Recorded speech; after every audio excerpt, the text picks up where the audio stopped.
Whether having oysters Rockefeller or eating oysters raw in the half shell at home, you could save a little time and get a fresher oyster if you shuck them on your own.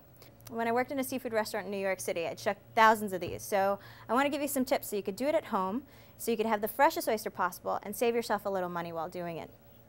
We're going to start with the anatomy of an oyster. This is an oyster. You have a rounded shell, which is on the bottom. That's the cup that holds the fleshiest part of the oyster and its liquor. And then on top you have the flat shell, which is held closed to the other shell by two abductor muscles. The first thing you want to do when picking out an oyster is smell them. This one smells nice and briny, like the ocean, which is good. If it was bad, you would smell kind of a rotten fish smell that's been sitting around for a really long time. It's not pleasant. You would definitely know it was a bad oyster.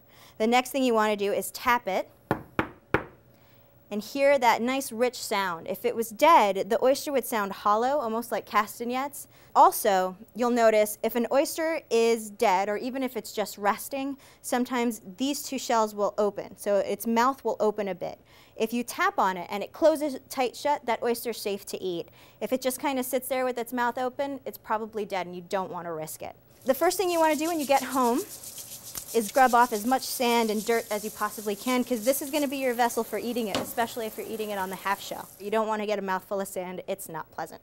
The next thing you need to do is get yourself a nice dish towel. Well, maybe not too nice, you don't want to damage it, just to offer yourself some support for when you actually shuck the oyster. You're going to be shucking on the round side, so if you notice, if you put it on a hard surface, it rocks back and forth. You need more stability than that, so you want to place it on a towel where you get a little more support and partially cover it using this half of the towel as protection for your hand when you're shucking the oyster. This is an oyster shucking knife. It's long and pointy. It's not sharp. It is not sharp in the slightest. You could run your fingers along it as much as you want and you won't get cut, but it is quite pointy. So you don't want to slip off the oyster and give yourself a jab. You'll notice on the back side of the oyster, the narrower side of the oyster, that's where you'll find the hinge. You're going to want to place the towel over the oyster and rock it a little forward so that the hinge is facing up. You then are going to take the pointy side of your knife, slip it into the hinge, and give it a good little wiggle and a push, just so that you know it's in there.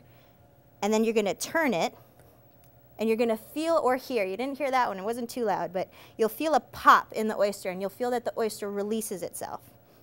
You're going to then want to wiggle your knife in again, and running it along the top shell, you want to release that top abductor muscle.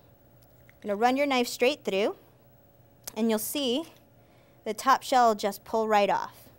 And there's that one abductor muscle that we just released.